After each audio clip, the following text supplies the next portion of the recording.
Seventh day Adventist college church की ओर से आप सबका स्वागत करते हैं, इस विश्वास के आधार पर कि प्रभु आपके साथ है, प्रभु आपके साथ चल रहा है, प्रभु आपके आगे आगे चल रहा है। इसी विश्वास के साथ हम प्रार्थना में आएंगे।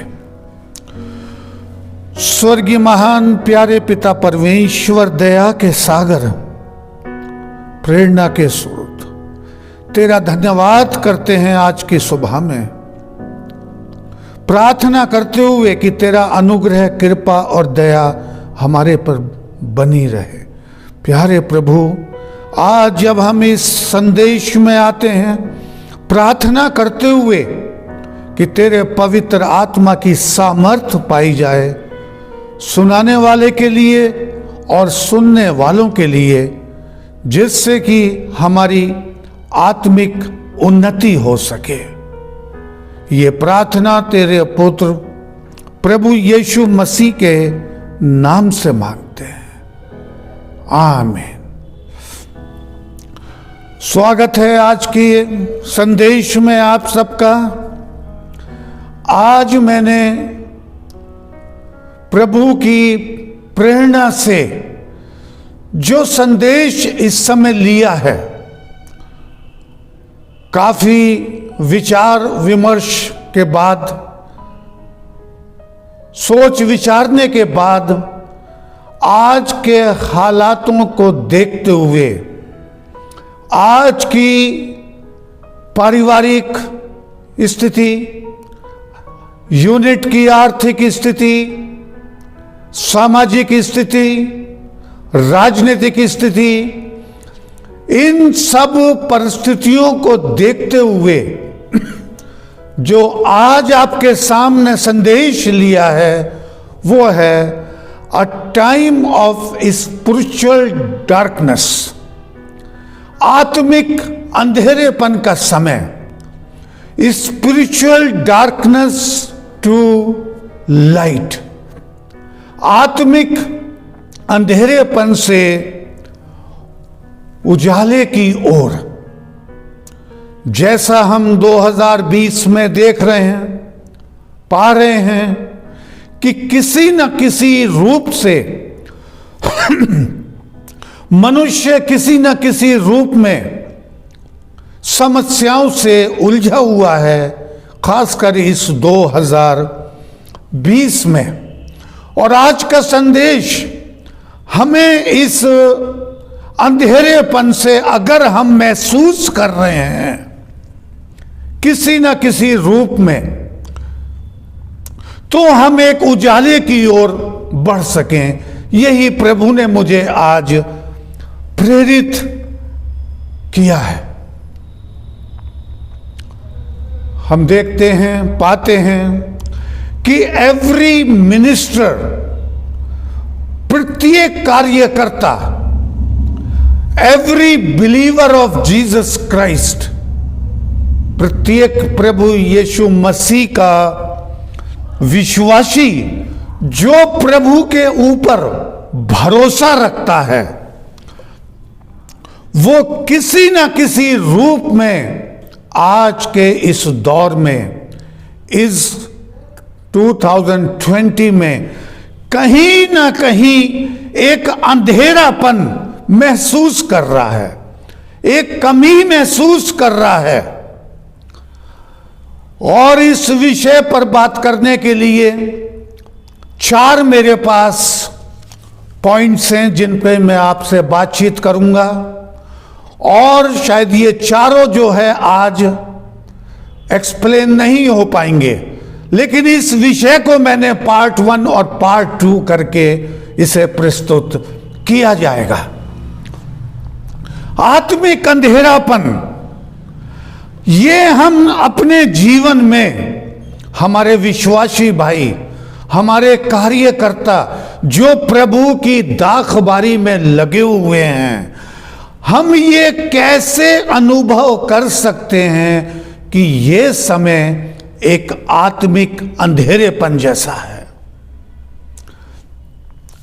कैसे इसको हम एहसास कर सकते हैं, इस पर हम कुछ पॉइंट्स विचार करेंगे।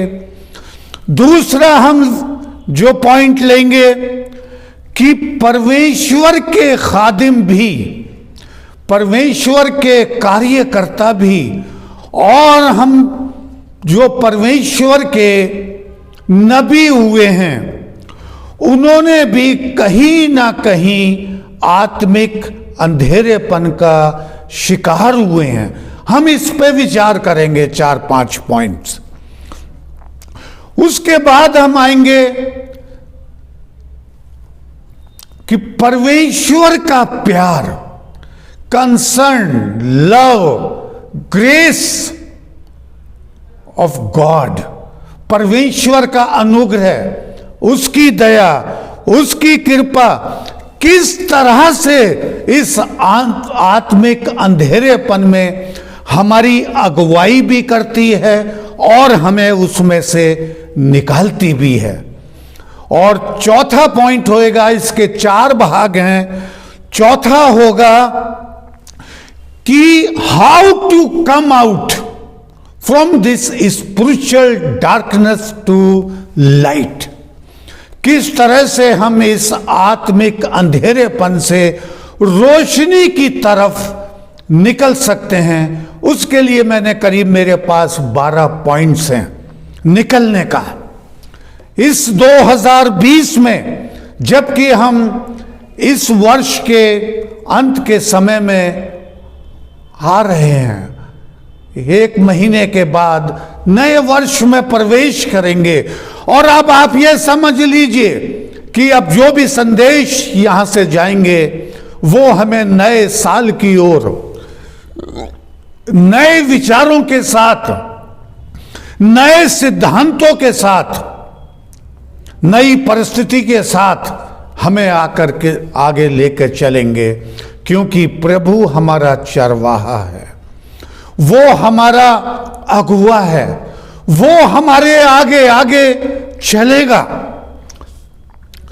आइए, जबकि ये हमारे पास 4 विषय हैं, 4 भाग हैं, और इसमें हम जितना आज कवर कर सकते हैं उतना करेंगे, और बाकी हम अगली बार कवर करेंगे। जैसे अभी बताया कि एवरी मिनिस्टर और every believers of Jesus Christ, प्रभु यीशु मसीह का हर कार्यकर्ता जो उसकी दाखबारी में किसी न किसी रूप में लगा हुआ है, चाहे वो मेडिकल सर्विस है, चाहे वो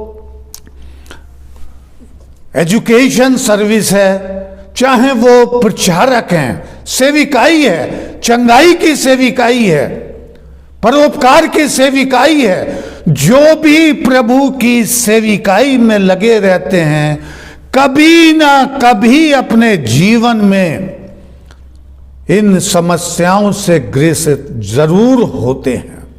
आइए हम पहले भाग में आते हैं कि इस स्पिरिचुअल डार्कनेस को, इस आत्मिक अंधेरेपन को हम कैसे जान सकते हैं कि वास्तव में हम इसमें हैं या नहीं। 4-5 पॉइंट्स हैं यहां पर, जो कि आप इस चीज को जानेंगे कि ये अंधेरापन, आत्मिक अंधेरापन है या नहीं।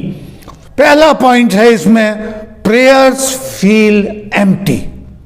देखिए, इस आत्मिक अंधेरे की सबसे बड़ी पहचान है जो प्रार्थनाएं हैं। अगर हम समस्या में हैं, शारीरिक रूप से, आर्थिक रूप से, पारिवारिक रूप से, यूनिट से, तो हमें प्रार्थनाएं सुनने से बड़ा खालीपन सा महसूस होता है, और हमारे लिए उनका कोई महत्व नहीं होता, क्योंकि हम अपनी समस्याओं से बहुत ज्यादा ग्रसित हो जाते हैं। ऐसा महसूस होता है कि प्रार्थनाएं सुनने से हमारे कान तक भी नहीं आ पाती।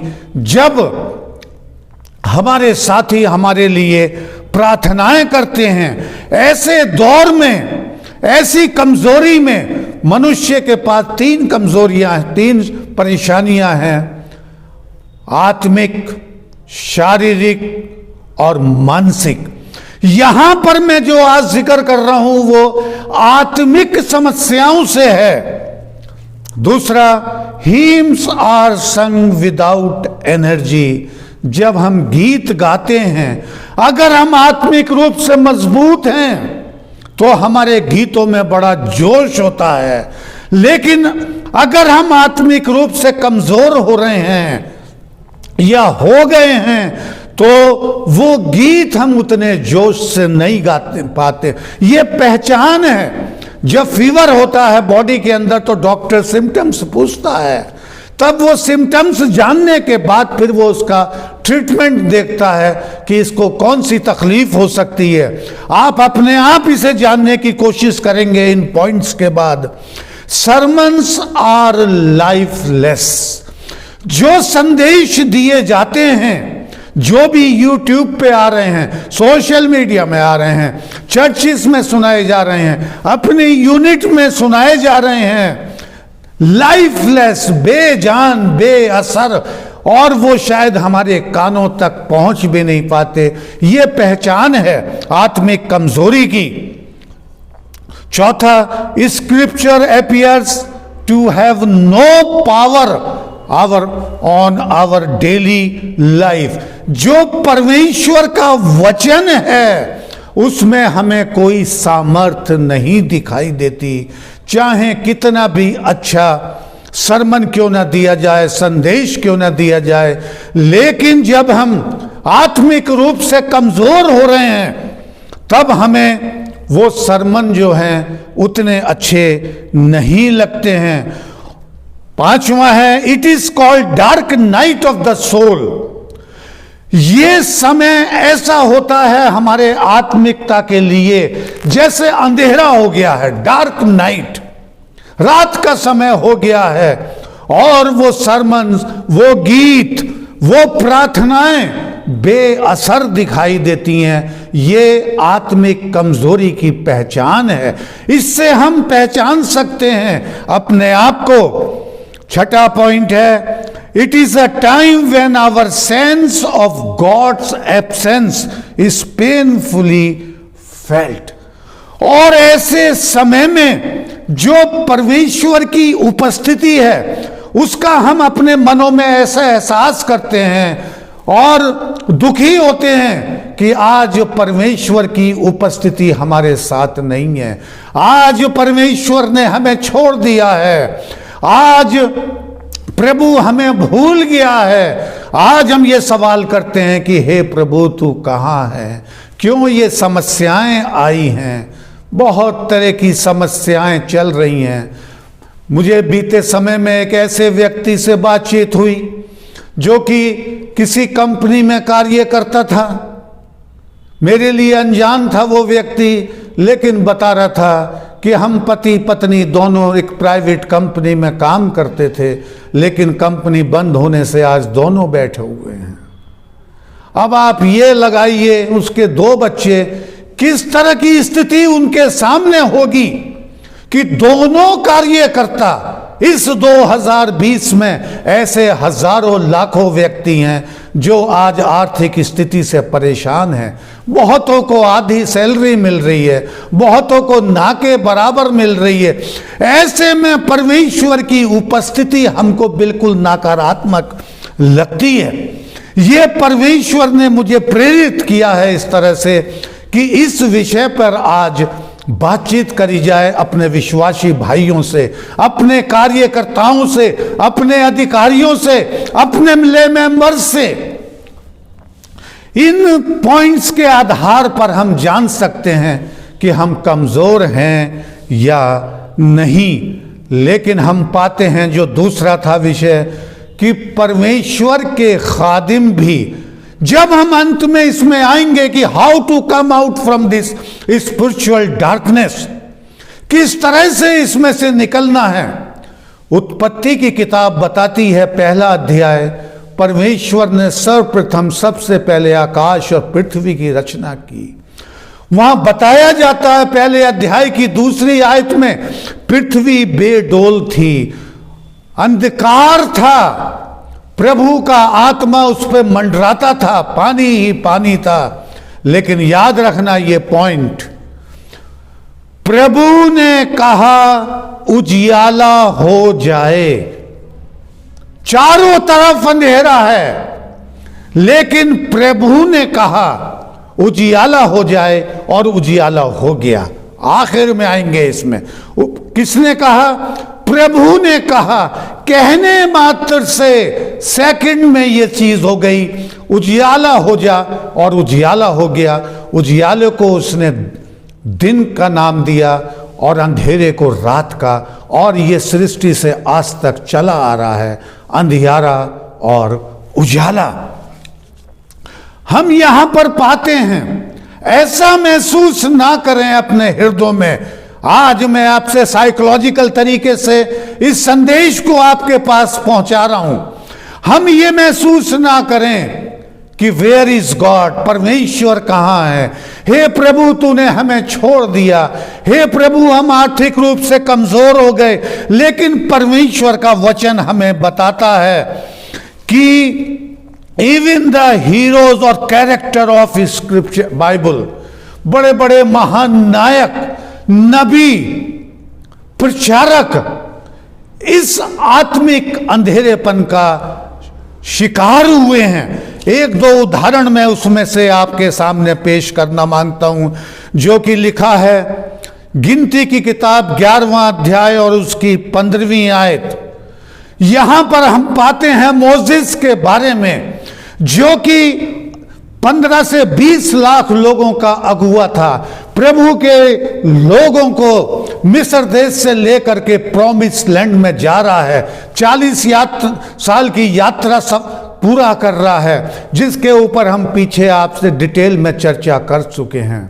लेकिन वो अगुवा, महान अगुवा, जिसे आज पूरा संसार याद करता है, जिसने कि बाइबल की शुरू की 5 पुस्तक लिखी, लेकिन 11वें अध्याय में 15वीं आयत में वो कहता है, और जो तुझे मेरे साथ यही व्यवहार करना है। देखिए परमेश्वर से शिकायत कर रहा है, तो मुझ पर इतना अनुग्रह कर कि तू मेरे प्राण ले ले, जिससे मैं अपनी दुर्दशा ना देख सकूं।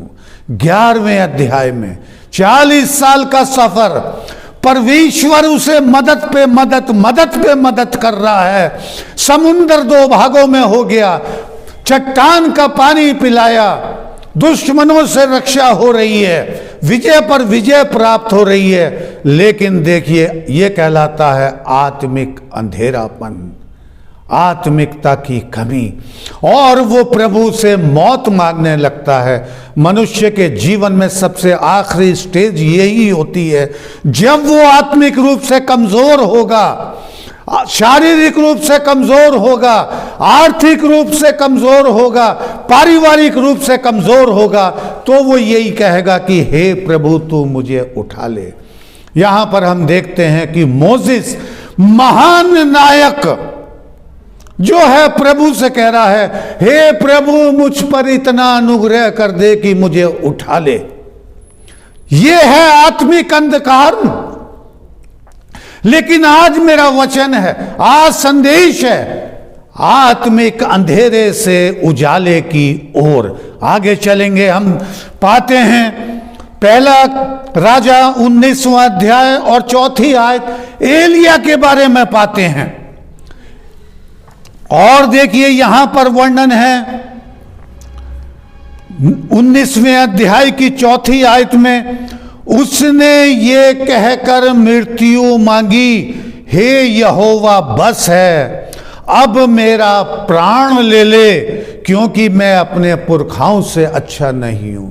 देखिए एक महान व्यक्ति एलिया, जो प्रभु का प्रचार कर रहा है, व्यवस्था का प्रचार कर रहा है, ईश्वर की उपासना के लिए जगह जगह प्रचार कर रहा है, लेकिन वो भी ये कह करके मृत्यु मांग रहा है कि प्रभु बस। क्यों?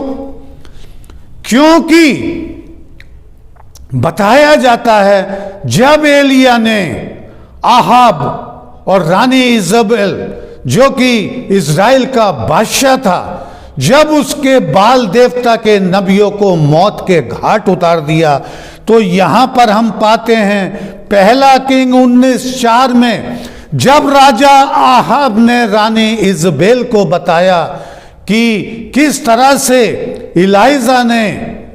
एलिया ने किस तरह से प्रभु के बाल देवता के पुजारियों को किस तरह से मौत के घाट उतार दिया, और वहां पर रानी इजबेल जो है वो देखिए किस तरह से कसम खाती है। पहला राजा में यहां पर हम पाते हैं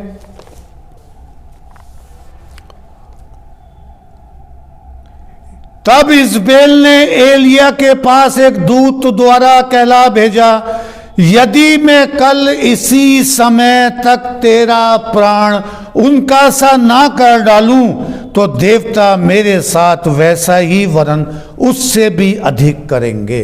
कल तक यदि मैं तेरा प्राण न ले लूं। रानी इजबेल दूत को भेज करके एलिया को खबर पहुंचा रही है कि कल तक 24 घंटे का चैलेंज, कि जब तक मैं तेरा प्राण उनका सा ना कर दूं तब तक मैं चैन से ना बैठूं।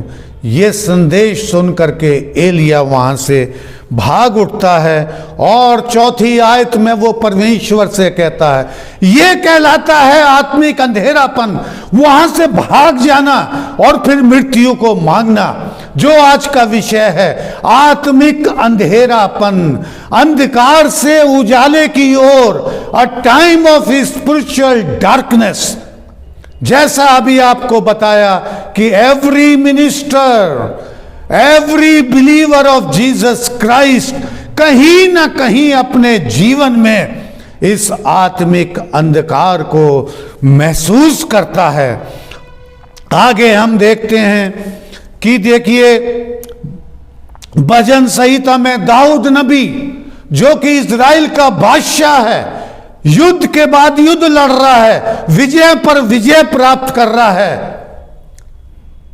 इज़राइल का बादशाह, परमेश्वर का नबी, देखिए वो भी यहां पर कह रहा है 74वां अध्याय भजन संहिता का पहली आयत, देश के बचाव के लिए, अपने लोगों के लिए प्रार्थना करने के लिए जब वो फ्रस्ट्रेटेड हो जाता है, जब वो परेशान हो जाता है, हे परमेश्वर तूने हमें क्यों सदा के लिए छोड़ दिया, तेरी कोपाग्नि का धुआं तेरी चराई की भेड़ों के लिए क्यों उठा है। देखिए हिम्मत हार रहा है, कमजोर हो रहा है, आत्मिक रूप से कमजोर हो रहा है कि हे प्रभु तूने हमें क्यों छोड़ दिया। यहां पर हम दो बातों के ऊपर विचार कर चुके हैं कि आत्मिक अंधेरेपन का अनुभव हम कैसे कर सकते हैं, कैसे जान सकते हैं कि आज हम इस स्थिति में चल रहे हैं। दूसरा हमने विचार किया कि परमेश्वर के बड़े बड़े खादिम, बड़े बड़े योद्धा, बड़े बड़े नबी ने भी ये कहकर के मृत्यु मांगी कि हे प्रभु बस बहुत हो गया। अब यहां पर हम तीसरे पॉइंट पर हम आएंगे। तीसरा पॉइंट है कि परमेश्वर का प्यार, लव ऑफ जीसस, प्रभु यीशु मसीह का प्यार, उसकी दया, उसकी कृपा किस तरह से हमें इन हालातों में हमारी मदद करती है। देखिए मोसेस ने मृत्यु मांगी लेकिन मृत्यु नहीं मिली। काम उसने वहां तक किया जहां तक उसको ले जाना था और परमेश्वर ने उसे कनान देश दिखा दिया। एलिया से वो कार्य सब लिए जब उसने मृत्यु मांगी, उसके बाद दाऊद नबी से वो सब कार्य लिए। ऐसी सैकड़ों घटनाएं बाइबल के अंदर हैं। आत्मिक व्यक्ति जब इस आत्मिक अंधेरेपन को महसूस करता है तो कहीं ना कहीं आखिर में जाकर के यही कहता है, हे प्रभु बस बहुत हो गया। इन तकलीफों से, जो तकलीफें आज हमारा देश संसार उठा रहा है, जहां समस्याएं हैं, यूनिट बहुत सी बंद हैं, कंपनीज बहुत सी बंद हैं, कारोबार में कमी है, बेरोजगारी बढ़ रही है, आर्थिक तंगियां हैं, पारिवारिक कलह है, बच्चे स्कूल नहीं जा रहे हैं, दिन भर घर में रहना, शोर करना, माता पिता परेशान हैं, समस्याएं हैं। लेकिन परमेश्वर का प्यार देखिए, इस आत्मिक अंधेरेपन में आने से पहले प्रभु यीशु मसीह ने अपना प्यार किस तरह से पतरस को दिखाया। देखिए यहाँ पर 22वें अध्याय में हम पाते हैं आत्मिक अंधेरापन पतरस के जीवन में भी आया। और पतरस के जीवन में कब आया? जब प्रभु यीशु मसीह को गिरफ्तार कर लिया और उसे पकड़ के ले जाने लगे। 22वें अध्याय में और इसकी 54वीं आयत में पाया जाता है कि जब वो प्रभु यीशु मसीह को ले जाने लगे, पतरस वहां पर आग ताप रहा था। एक दासी आती है और कहती है तू भी उसके साथ था। उसने मना किया कि मैं उसे नहीं जानता। फिर एक व्यक्ति आता है कि तू भी उसे जान, तू भी उनमें से एक है। इनकार किया। तीसरी बार फिर आता है और उसने मना कर दिया कि मैं इस व्यक्ति को नहीं। उस प्रभु यीशु मसीह को जिसके साथ वो 3.5 साल सेविकाई में लगा हुआ था, उसने तमाम चमत्कारों को देखा था, तमाम पैरेबल्स प्रभु यीशु मसीह ने बताए थे, असंभव चंगाइयां करी थी। लंगड़े चलने लगे, अंधे देखने लगे, कोढ़ी चंगे होने लगे। ये सारी चीजें पतरस ने 3.5 साल प्रभु यीशु मसीह के साथ देखी। लेकिन जब समय आया उसने इनकार कर दिया। ये है आत्मिक अंधेरा। उसका लिए आत्मिक अंधेरापन हो गया उस समय कि ये मुझे भी पकड़ के ले जाएंगे। वो डर गया। लेकिन see the love of Jesus, प्रभु यीशु मसीह का प्यार, प्रभु यीशु मसीह का प्यार हम पाते हैं। देखिए 22वें अध्याय 31वीं आयत में प्रभु यीशु मसीह ने कहा, समौन समौन, देख शैतान ने तुम लोगों को मांग लिया है कि गेहूं के समान फटके, लेकिन पतरस मैंने तेरे लिए प्रार्थना की है कि तेरा विश्वास जाता ना रहे। यह है देखिए प्रभु यीशु मसीह का प्यार। उस अंधकार में आने से पहले प्रभु यीशु मसीह उसे चेतावनी दे रहा है। और पतरस यहां पर कह रहा है कि मैं सबको छोड़ सकता हूं पर प्रभु तुझे नहीं छोड़ूंगा। और प्रभु यीशु मसीह ने कहा उससे, हे पतरस मैं तुझसे कहता हूं कि आज मुर्गा बांग ना देगा तब तक तू 3 बार इनकार ना कर लेगा, तू मुझे नहीं जानता। ये देखिए उस आत्मिक कमजोरी में आने से पहले का वर्णन है। प्रभु यीशु मसीह ने पहले से चेता दिया कि मैंने तेरे लिए प्रार्थना करी है।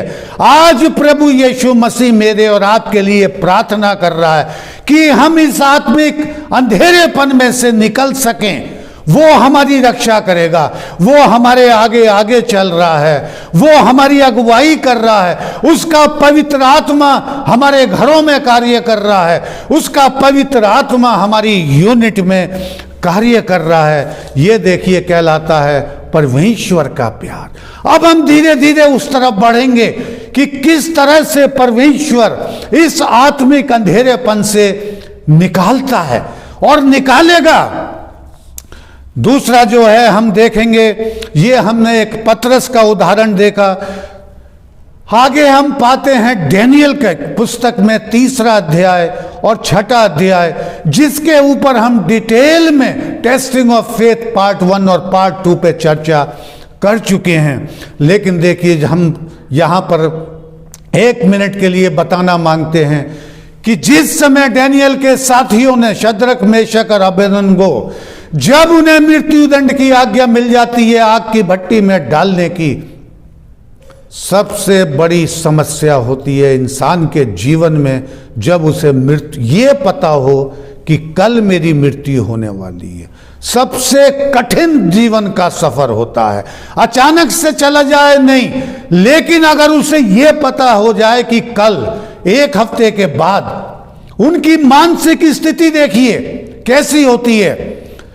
यहां पर हम विचार कर रहे हैं कि इस आत्मिक अंधेरेपन में आने से पहले प्रभु परमेश्वर किस तरह से अपने खादिमों की मदद करता है। क्योंकि जब नबूकदनेस्सर ने पूछा, क्या तुम नहीं जानते आग की भट्टी में जो तुम्हें डाला जाएगा, तुम ऐसा क्यों कर रहे हो? तो वो तीनों क्या कहते हैं, जिस परमेश्वर की हम आराधना करते हैं वही परमेश्वर हमें आग की भट्टी से बचाएगा। देखिए तीनों व्यक्ति, ये है परमेश्वर का प्यार। पहले से, अभी भट्टी में गए नहीं, इस समय की मानसिक स्थिति सबसे खराब होती है मनुष्य की, जिस स्थिति में वो तीनों थे, लेकिन परमेश्वर का आत्मा उनके अंदर था और वो कह रहे हैं कि जिसकी उपासना करते हैं वो बचाएगा। उसके बाद 6 अध्याय में हम डैनियल बादशाह के, डैनियल के बारे में देखते हैं। जब राजा दारा ने आज्ञा दे दी, नियम बना दिया कि शेरों की मान में डाल दिया जाए, लेकिन वहां पर जब समय आया, डैनियल को पता हो गया मृत्यु के बारे में, क्या स्थिति रही होगी उसकी। लेकिन यहां पर देखिए परमेश्वर का प्यार, उस विपत्ति में आने से पहले देखिए यहां पर राजा दारा शेरों की मान में डालने से पहले डैनियल से कह रहा है कि जिस परमेश्वर की तू उपासना करता है वो तुझे शेरों की मान से भी तेरी रक्षा करेगा। इन एडवांस खुदा का आत्मा देखिए किस तरह से पवित्र आत्मा कार्य कर रहा है एक बादशाह के अंदर, राजा दारा के अंदर। यह कहलाता है लव ऑफ गॉड, काइंडनेस, उसकी दया, उसका प्यार, उसकी करुणा, उसका अनुग्रह। पौलुस रसूल कितना परेशान हो गया था अपने जीवन में, लेकिन दुखी है, लेकिन प्रभु कह रहा है मेरा अनुग्रह ही तेरे लिए काफी है। देखिए ये पॉइंट्स मैंने अभी आपके सामने रखे हैं।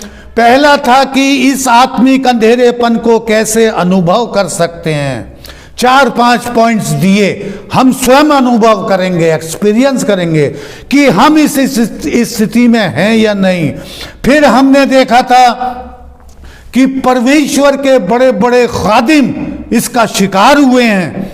और तीसरा हमने देखा था कि परमेश्वर का प्यार, उसकी दया, उसकी कृपा, उसका अनुग्रह ऐसे आत्मिक कमजोरी के समय हमारी मदद करता है। और चौथा विषय जो आएगा, जिसको हम अगली बार डिटेल में चर्चा करेंगे, how to come out from the spiritual darkness.